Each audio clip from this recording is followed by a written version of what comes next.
Consistent compounder mutual fund की दुनिया में मेनली दो तरीके के म्यूचुअल फंड होते हैं। पहला म्यूचुअल फंड जिसका नाम बहुत ज्यादा बड़ा है, जो काफी लंबे समय तक अंडर परफॉर्म कर रहा है और जिसको रिटेल इन्वेस्टर बहुत ज्यादा पसंद करते हैं। सेकंड तरीके का म्यूचुअल फंड जो कंसिस्टेंट कंपाउंडर है, जिसने लगातार पैसा बना करके दिया है अपने इन्वेस्टर्स को, जिसके बारे में ज्यादा चर्चा है भी नहीं मार्केट के अंदर, और रिटेल इन्वेस्टर्स उसके बारे में ज्यादा सुनते भी नहीं है। और आज हम जो बात करने वाले हैं वो दूसरे तरीके के म्यूचुअल फंड के बारे में बात करने वाले हैं, जिसका नाम है Tata small cap mutual fund. वैसे नाम ही इसका काफी है टाटा, जिसकी वजह से आपको इस पे ट्रस्ट हो पाए, लेकिन उसके बावजूद हम इसका portfolio analysis, detail analysis, overview, peers competition, हर एक चीज देखेंगे। ये भी देखेंगे कि इसके अंदर रिस्क क्या है और आपको इन्वेस्ट करने से पहले क्या क्या चीजें ध्यान में रखनी चाहिए, और इस म्यूचुअल फंड के अंदर आपको इन्वेस्ट करना चाहिए, नहीं करना चाहिए, और क्या पॉइंट ऑफ व्यू होगा अगर आप इसमें इन्वेस्ट करते हो। तो बिना टाइम वेस्ट करे शुरू करते हैं अपनी वीडियो। अगर हम बात करें टाटा स्मॉल कैप की इन्वेस्टिंग स्टाइल की, तो ये बाय एंड होल्ड स्ट्रैटेजी को फॉलो करते हैं। मतलब एक अच्छे स्टॉक को खरीदते हैं और लंबे समय तक इन्वेस्ट करने की कोशिश करते हैं।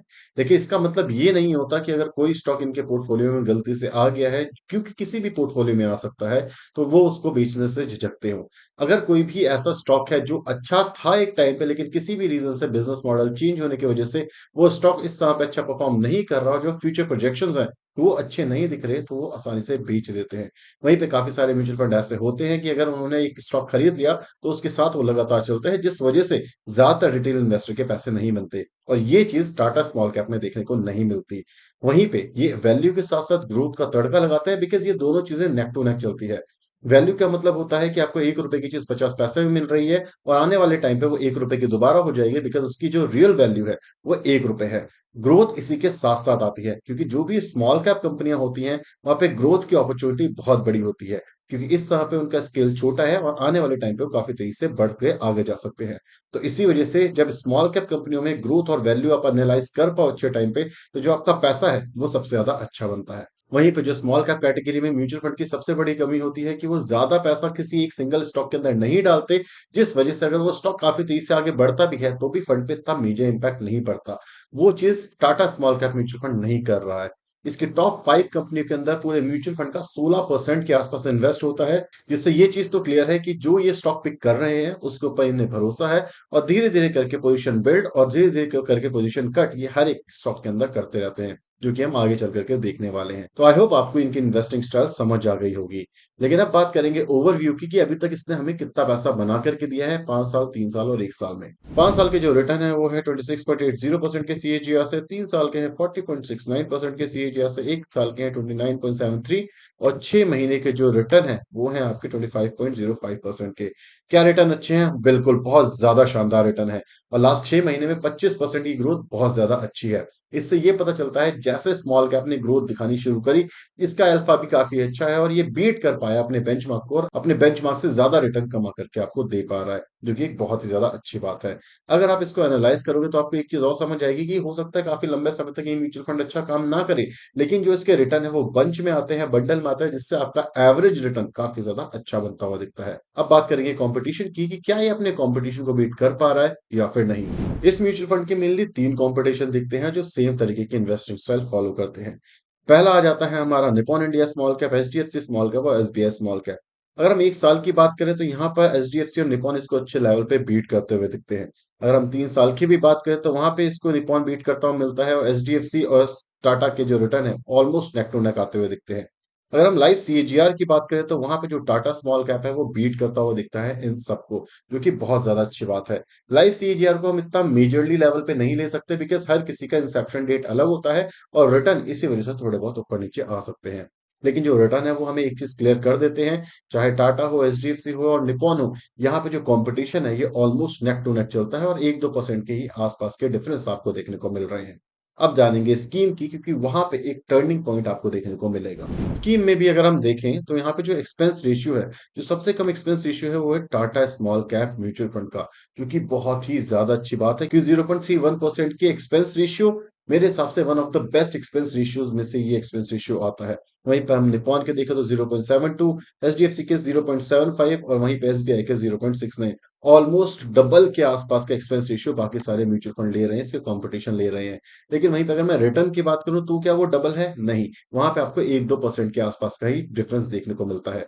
एक्सपेंस रेशियो अगर आपका ज्यादा होगा तो इससे ये क्लियर है, आप पैसा कमाओ ना कमाओ, वो फंड मैनेजर या वो एएमसी कंपनी आपसे पैसा जरूर कमाएगी। लेकिन अगर एक्सपेंस रेशियो कम है और वहां पे आपके 1-2% के रिटर्न थोड़े कम हो जाते हैं, मेरे हिसाब से वो चीज चल सकती है। अगर मैं एग्जिट रेट की बात करूं तो वो 1% के आसपास है, तो ऐसा कोई मेजर दिक्कत वाली बात भी नहीं है। वहीं पर अगर हम एयूएम की बात करें तो दिखता है 5683 सीआर के आसपास। तो इसका मतलब है एयूएम साइज जो है वो छोटा है रिलेटिवली अपने कंपटीशन के। तो यहाँ पर भी कुछ सारी अपॉर्चुनिटी अनलॉक होती है। पहली अपॉर्चुनिटी, ये एक अच्छा पैसा डाल सकते हैं किसी भी स्मॉल कैप कंपनी के अंदर, बिकॉज इनका एसेट एलोकेशन इतना ज्यादा होगा नहीं कि उसके प्राइस के ऊपर बहुत मेजर इंपैक्ट कर पाए, जो कि जितने भी लार्ज कैप म्यूचुअल फंड होते हैं उनमें दिक्कत देखने को मिलती है, जो कि मैंने एयूएम वाली वीडियो में बताया है कि एयूएम का क्या इंपैक्ट होता है specially small cap mutual funds के ऊपर, जो कि आपको आई बटन में दिख रहा होगा, आप जरूर जाकर के देख सकते हो।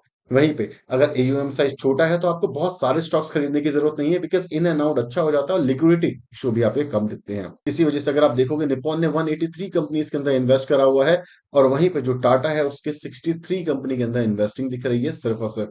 तो इससे ये पता चलता है कि जब ग्रोथ आएगी उन कंपनियों के अंदर तो ज्यादा चांसेस हैं टाटा आने वाले टाइम पे इसको बीट करता हुआ भी दिख सकता है। तो ये चीज आपको ध्यान में रखनी जरूरी हो जाती है। अब बात करेंगे पोर्टफोलियो की। जो एसेट एलोकेशन है पोर्टफोलियो में, उसमें दिख रहा है 87.86% के आसपास इन्होंने इक्विटी के अंदर होल्ड करा हुआ है। कैश इनके पास 11.95% के आसपास है, जो कि बहुत ही ज्यादा है। रीट्स के अंदर 0.19% के आसपास इन्वेस्ट करा हुआ है। एसेट एलोकेशन अगर देखा जाए तो यहाँ पे एक रिस्क जो दिखता है वो है कैश, क्योंकि इतना सारा कैश अगर आप होल्ड कर रहे हो तो जो आपके रिटर्न थोड़े बहुत कम आ रहे हैं वो प्रॉब्लमेटिक हो सकते हैं लॉन्ग टर्म के अंदर, बिकॉज कैश के ऊपर आपको इतना कुछ मेजर इंटरेस्ट नहीं मिलता। वहीं पे अगर इक्विटी में मेजर पैसा लगा होता है और इक्विटी आपकी ग्रो करती है तो आपके रिटर्न बहुत ज्यादा अच्छे होते हैं। तो मेरे हिसाब से यहाँ पे कैश कम हो सकता है। कैश इनके पास आया है रिसेंटली, इन्होंने जो अपने स्टॉक्स बेचे हैं उसको होल्ड करा हुआ है, शायद ये मार्केट में अपॉर्चुनिटी ढूंढ रहे हैं, उसके बाद ये इन्वेस्ट करेंगे। जो कैश है इस पे मैं दोबारा आऊंगा कब, जब हम वर्डिक्ट वाले सेक्शन में जाएंगे। अब चलते हैं सेक्टर डिस्ट्रीब्यूशन पे। अगस्त 2023 के हिसाब से जो सेक्टर डिस्ट्रीब्यूशन है, वहां पे आपको मिसलेनियस दिखता है, आईटी सर्विसेज दिखता है, industrial machinery, logistics and pharmaceutical जैसे इंडस्ट्रीज के अंदर इन्होंने मेनली इन्वेस्ट करा हुआ है। मिसलेनियस मतलब जो छोटे छोटे पार्ट में इन्वेस्ट करा हुआ है, किसी भी कैटेगरी या एक इंडस्ट्री के अंदर नहीं डाल सकते, उसे मिसलेनियस में कैटेगरी में डाल देते हैं। आईटी सर्विस अंडर परफॉर्मिंग है, इंडस्ट्रियल मशीनरी ग्रोथ कंपनियां हैं, लॉजिस्टिक्स अच्छी कंपनियां हैं, फार्मास्यूटिकल आपको पता ही है इस समय पर थोड़ा सा स्ट्रगल करते हुए आपको दिख रही है। उसके बावजूद जो इनके रिटर्न है वो बहुत शानदार है। ऐसा क्यों, ये हम नेक्स्ट सेक्शन में देखते हैं, क्योंकि टॉप 5 होल्डिंग के अंदर 16% इन्वेस्टिंग इन्होंने करी हुई है। वो चीज यहाँ पे हमें दिखेगी। जो करंट होल्डिंग है उसके अंदर आपको दिखेगा मेजर होल्डिंग आईडीएफसी लिमिटेड के अंदर है, जो कि है 4.05 की, और यहीं पे जो नेक्स्ट लेवल ऑफ ग्रोथ मिली है वो इनको यही मिली है, क्योंकि ऑलमोस्ट डबल हो चुका है ये वाला स्टॉक, चाहे आप आईडीएफसी की बात करो या आईडीएफसी फर्स्ट की बात करो। बीएएसएफ इंडिया भी काफी अच्छा स्टॉक है, लेकिन यहाँ पे इन्होंने पोजीशन कट करी है। क्विजिस कॉर्प जो है ये भी एक अच्छा स्टॉक है, यहाँ पे पोजीशन कट हुई है।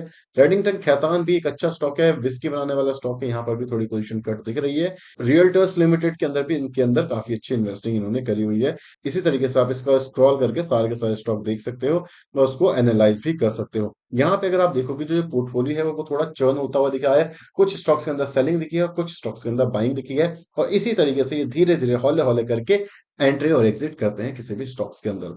तो मोटे मोटे तौर पे अगर आप पोर्टफोलियो एनालाइज करोगे तो पोर्टफोलियो एक डिसेंट लेवल का पोर्टफोलियो दिख रहा है। अच्छी बातें और बुरी बातें क्या है ये मैं आपको इसके प्रो कॉन वाले सेक्शन में बताता हूँ। अगर मैं अच्छी चीजों से शुरू करूं मतलब प्रो से, तो इसके अंदर जो रिटर्न्स हैं वो बहुत ज्यादा शानदार हैं, अपने कंपटीशन को नेक टू नेक कंपटीशन दे पा रहा है, जो कि एक अच्छी बात है, बिकॉज ज्यादातर म्यूचुअल फंड बैंक को ही बीट नहीं कर पाते, कंपटीशन को बीट करना तो दूर की बात है। सेकंड चीज, कंपटीशन के साथ नेक टू नेक कंपटीशन तो कर ही रहा है, उसके बावजूद भी एक्सपेंस रेशियो इसके ऑलमोस्ट आधे हैं अपने कंपटीशन के आसपास, जो कि एक बहुत ही प्लस पॉइंट है। जैसे मैंने इनिशियल लेवल पे बताया कि अगर आप पैसा कमाओ ना कमाओ, फंड मैनेजर और एएमसी कंपनी आपसे पैसा कमाएगी अगर एक्सपेंस रेशियो ज्यादा है, जो कि इनका काम है, जो कि एक बहुत अच्छी बात है। थर्ड चीज, जो इनका एसेट एलोकेशन है वो मुझे काफी ज्यादा अच्छा लगा। जो टॉप होल्डिंग कंपनियां हैं वो काफी अच्छी है, क्योंकि मेजर चंक वहीं पर जा रहा है। इससे क्या होगा, अगर वो कंपनियां ग्रो करेंगी तो इसका जो फंड है वो भी काफी तेजी से ग्रो करेगा, कंपनी नीचे जाएगी तो फंड भी नीचे जाएगा। लेकिन इससे एक प्रेशर और आ जाता है फंड मैनेजर के पास कि आपने इतना मोटा पैसा अगर किसी कंपनी में इन्वेस्ट करा है तो आपको एनालाइज ज्यादा अच्छे से करना पड़ेगा, जो कि मुझे लगता है इसका फंड मैनेजर एटलीस्ट कर पा रहा है। फोर्थ चीज, कंसिस्टेंट कंपाउंडर आपको दिख रहा है इसके अंदर। मतलब ये म्यूचुअल फंड जो है ऑब्वियसली हमेशा बहुत अच्छे रिटर्न नहीं देता, लेकिन अगर आप 5 साल 7 साल तक इसमें इन्वेस्ट करते हो तो जो आपके रिटर्न होते हैं वो काफी ज्यादा शानदार रिटर्न आपके बनते हुए दिखते हैं। अब बात करेंगे नेगेटिव्स की। सबसे पहला नेगेटिव है, आप देखोगे कि यहाँ पे रिकवरी जरूर हो रही है, लेकिन इस समय पे लास्ट एक आधी महीने से इसने अपने बेंचमार्क को बीट नहीं करा है, थोड़ा सा डाउन परफॉर्मेंस आपको देखने को मिला है। ऑब्वियसली ये मार्केट कंडीशन की वजह से भी हो सकता है, क्योंकि मार्केट गिर रही है और इसका अल्फा और बीटा दोनों ही थोड़ा सा हाई है, तो मार्केट गिरती है तो मार्केट से थोड़ा ज्यादा गिरता है। वहीं पे जब मार्केट रिकवर करती है तो ये मार्केट से ज्यादा रिकवर भी करता है। सेकंड, ये थोड़ा-सा ज़्यादा वॉलेटाइल होने वाला है बिकॉज़ इन्होंने कम कंपनियों में इन्वेस्ट करा है। जैसे निप्पॉन ने 179 कंपनी के अंदर इन्वेस्ट करा, तो थोड़ा कम वॉलेटाइल है अपने बेंचमार्क के अकॉर्डिंग। इन्होंने कम कंपनियों में इन्वेस्ट करा है, तो इससे क्या होगा, वॉलेटिलिटी ज़्यादा मिलेगी। तो जब आपके रिटर्न है वो ज़्यादा होंगे, तो इसी के साथ-साथ रिस्क भी आपको ज़्यादा देखने को मिल सकता है। थर्ड चीज़, जो इन्होंने कैश होल्ड करी है, मुझे लगता है ये अपॉर्च्युनिटी का वेट कर रहे हैं, लेकिन जब तक आपकी बैलेंस शीट के अंदर वो कैश दिखता रहेगा, तब तक जो आपका इन्वेस्टर है वो पैसा नहीं कमा पाएगा। तो मेरे हिसाब से जितनी जल्दी कैश हो सके उसको इन्वेस्ट करना चाहिए। 2 से 3%, 4% भी अगर आप कैश होल्ड करते हो तो भी 1% मैं इसको मान सकता हूँ। अदर देन दैट मुझे नहीं लगता कि आपको इतना ज़्यादा कैश होल्ड करना चाहिए। ये पर्सनली मेरा पॉइंट ऑफ व्यू है। तो ये कुछ प्रो एंड कॉन्स मुझे दिखते हैं इस म्यूचुअल फंड के अंदर। अगर आपको भी कोई दिखते हैं, कोई पॉइंट मैं मिस कर गया हूँ, तो आप कमेंट सेक्शन में ज़रूर बता सकते हो। इसके अंदर किन लोगों को इन्वेस्ट करना चाहिए, ये भी इंटरेस्टिंग चीज़ है। किसी को अगर लॉन्ग टर्म तक इन्वेस्ट करना है, इसके अंदर सिर्फ और सिर्फ तब इन्वेस्ट करना चाहिए अगर आपको शॉर्ट टर्म में इन्वेस्ट करना है, तो इसके अंदर बिल्कुल इन्वेस्टिंग नहीं करनी चाहिए। अगर आपने अभी तक इसके अंदर एक पोजीशन बिल्ड नहीं करी है, तो आपको थोड़ा वेट करना चाहिए। जब ये थोड़ा-सा करेक्ट हो जाए 5-7% के आसपास, जो मुझे लगता है होने वाले टाइम आने वाले टाइम पे होगा ज़रूर, तब आप इसके अंदर पोजीशन बिल्ड करना शुरू कर सकते हो। अगर आप इसके अंदर एसआईपी कर रहे हो, तो कंटिन्यू इसके अंदर एसआईपी की जा सकती है। जो एक्सपेक्टेड रिटर्न, एक रियलिस्टिक रिटर्न जो मैं मानूँगा, वो है 16 से 17% के आसपास। मुझे लगता है आने वाले टाइम पे ये दे सकता है। ऑब्वियसली जो पास्ट रिटर्न है वो फ्यूचर के रिटर्न गारंटी नहीं करते, ये चीज़ आपको समझनी पड़ेगी। लेकिन जो पोर्टफोलियो है वो काफ़ी ज़्यादा इंटरेस्टिंग और अट्रैक्टिव हमें देखने को मिल रहा है। अगर कोई इससे बहुत आउटस्टैंडिंग रिटर्न एक्सपेक्ट कर रहा है, जैसे क्वांट या निप्पॉन देते हैं, मुझे लगता है ये आने वाले टाइम पे उतने अच्छे रिटर्न नहीं देगा। कहीं न कहीं थोड़ा लैग होता हुआ हमें मिलेगा, बिकॉज़ क्वांट की investing style high risk investing style है, इसकी एक स्टेबल इन्वेस्टिंग स्टाइल है। वहीं पे अगर इसका एयूएम साइज़ धीरे-धीरे करके बढ़ता है और बहुत ज़्यादा इसके पास पैसा नहीं आता, तो मुझे लगता है कुछ टाइम के अंदर हो सकता है ये निप्पॉन को थोड़े टाइम के लिए बीट भी करता हुआ दिखे। बिकॉज़ एयूएम इसका छोटा है, तो यहाँ पे चर्निंग कैपेबिलिटी बढ़ जाती है। ये डिपेंड करता है कि आप फंड मैनेजर उसको फुल फ्लेज्डली यूज़ कर पाता है या फिर नहीं। तो आई होप ये चीज़ क्लियर हो गई होगी आपको कि किसको इन्वेस्ट करना है, कैसे इन्वेस्ट करना है या नहीं करना है। अगर ये वीडियो आपको पसंद आई हो तो वीडियो को लाइक और चैनल को सब्सक्राइब करना बिल्कुल मत भूलना। Thank you so much for watching this video. Tata, bye bye, signing of.